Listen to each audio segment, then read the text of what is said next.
Siput yang menelan langit. Di pagi hari yang cerah, dengan langit yang berwarna biru, dan cepatnya awan bergerak di tepi hutan, hiduplah seekor siput kecil bernama Liu. Liu adalah seekor siput kecil yang selalu senang setiap harinya, dan Liu selalu memiliki rasa ingin tahu yang sangat tinggi. Di saat Liu bersama dengan teman-temannya, Liu selalu penasaran dengan hal yang dilakukan oleh teman-temannya. Selain itu, hobi Liu setiap harinya ialah merayap perlahan-lahan di pepohonan yang lembab, tinggi, dan besar. Di saat pagi hari, ketika banyaknya embun yang muncul di dedaunan dengan udara yang sejuk dan bergeraknya awan-awan yang lambat, hingga di saat embun dari udaranya menempel di tempurungnya seperti butiran kristal. Itulah hal yang disukai oleh Liu, si siput kecil. Di pagi hari yang cerah ini, aktivitas si Liu, si siput kecil, adalah mencari makan di daerah rerumputan hijau dan pepohonan hijau. Liu menghela nafas. Phew, betapa damainya dunia ini, katanya sambil menatap langit biru dengan udara yang sejuk, sambil melihat awan-awan yang bentuknya mirip dengan makanannya. Namun, kedamaiannya itu tidak berlama lagi. Kehidupan si Liu, si siput kecil, dipecahkan oleh seekor burung jalak dengan paruh yang berwarna biru, dengan tubuh yang dipenuhi oleh bulu yang berwarna putih, yang bercampurkan biru semir, dan matanya berwarna coklat yang sangat tajam bernama Pio.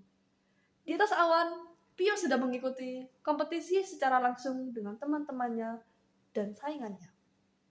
Akan tetapi, sebelumnya Pio mengalami kecelakaan di hari sebelumnya di saat mau mengikuti kompetisi. Pio mengalami kecelakaan di saat Pio sedang mengantarkan makanannya untuk neneknya. Tetapi di saat perjalanan, Pio tertabrak pohon sambil mengantarkan makanannya ke neneknya. Dikarenakan Pio sudah mengantuk dan tidak fokus, sehingga terjadilah strategi kecelakaan di sayapnya. Beberapa hari sebelumnya, dua sayap oleh Pio memiliki luka yang sangat besar, dan Liu mengalami kesakitan yang sangat dahsyat. Hingga akhirnya, dari keluarga Pio tidak mengizinkan Pio untuk mengikuti kompetisi yang terbang karena sayapnya yang masih terluka. Ayah Pio berkata, "Ayah tidak mengizinkan kamu untuk mengikuti kompetisi terbang di atas awan, nak. Ayah merasa iba dengan sayapmu. Ayah takut ada kenapa-kenapa dengan sayapmu." Pio berkata, "Gak peduli ya, pokoknya saya mau ikut kompetisi terbang bersama dengan teman-teman saya ya. Juga saya yang bayar kompetisi terbang ini ya. Sayang banget loh kalau saya gak ikut ya." Ayah Pio berkata, "Oh baiklah, silahkan pergi ke kompetisi terbang itu tanpa memedulikan kondisi sayapmu, nak," katanya sambil dengan nada yang keras dan kencang. Lalu ayah Pio langsung pergi meninggalkan Pio. Di saat hari mau memulai kompetisi terbang tersebut, Pio mengalami kesakitan yang luar biasa di kakinya dan juga di sayapnya. Tapi keluarga dari Pio tidak ada yang mau datang ke kompetisi terbang Pio. Sehingga Pio mau memberitahu ke teman-temannya bahwa sebelumnya Pio telah mengalami kecelakaan, tapi Pio enggan untuk ngomong akan hal yang Pio alami saat kecelakaan. Di saat kompetisi terbangnya udah dimulai, Pio mengalami kesakitan yang luar biasa di sayapnya, kakinya, dan kepalanya. Pio mengalami pusing yang sangat dahsyat, hingga Pio terjatuh dari awan-awan dan mendarat di daerah tepi hutan. Akan tetapi, teman-teman Pio sedang fokus mengikuti kompetisi terbang dan tidak melihat Pio terjatuh dari awan-awan dan mendarat di daerah rambutan hijau. Di sisi lain, Liu, si siput kecil, sedang mengelilingi rumputan untuk mencari makanan. Di saat Liu berjalan dan berjalan untuk mencari makanan, tiba-tiba Liu menemukan seekor burung jalak yang tampaknya kesakitan. Dengan sayapnya yang bergetar, paruhnya terbuka, dan tampaknya burung jalak itu kelihatannya kecapekan. Lalu, burung jalak tersebut mengeluarkan muntahan dengan cairan berwarna hijauan yang keluar dari paruh burung jalak tersebut yang jatuh menetes-netes di rerumputan tempat hijau. Sesaat itu, di tempat yang sama, Liu sedang makan di rumputan hijau. Liu terkejut. Tiba-tiba ia menemukan cairan hijau yang dimana warnanya identik dengan warna rumputnya. Di situasi ini, Liu kelaparan karena Liu sebelum makan. Akan tetapi, Liu dengan rasa ingin tahunya yang sangat tinggi daripada rasa takut. Hingga akhirnya Liu pun dengan bodohnya mengikuti apa kata otaknya Liu. Lalu, ia menyentuh cairannya itu dengan lendirnya sambil Liu berjalan. Liu berkata, "Oh, apakah ini makananku dari surga? Terima kasih Tuhan atas makanan ini. Saya suka banget dengan makanan yang Engkau kasih ke saya, Tuhan." Gumam Liu dengan polos. Bau tajam yang menusuk dari hidungnya. Namun ia tak mengerti apa itu racun dan makanan. Lalu ia menjilat sedikit demi sedikit dan merasakan bahwa dunia ini berubah dengan cepat. Setelah ia menyentuh cairannya dengan lendirnya, Liu berjalan. Liu merasakan hal-hal yang aneh yang terjadi di badan Liu. Liu terasa pusing berputar, hingga penglihatan Liu berubah menjadi warna merah suram. Setelah Liu mengalami tanda-tanda seperti ini, Liu memutuskan untuk tidur. Katanya, ini mungkin hanya mimpi saja. Akhirnya Liu tertidur dengan puas. Liu pun terbangun, tetapi masih dengan gejala-gejala yang sama. Liu terheran dan bingung. Katanya, di mana ini? Kenapa dunia ini hanya warna ungu dan kuning saja? Mana warna pelengkap lainnya? Apakah aku ada di surga?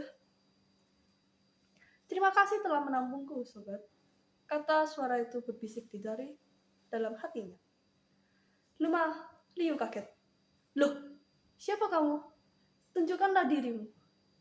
Tidak bisa, karena aku ada di dalam badanmu sekarang, gumamnya. Tunjukkanlah kamu sekarang, kata Liu.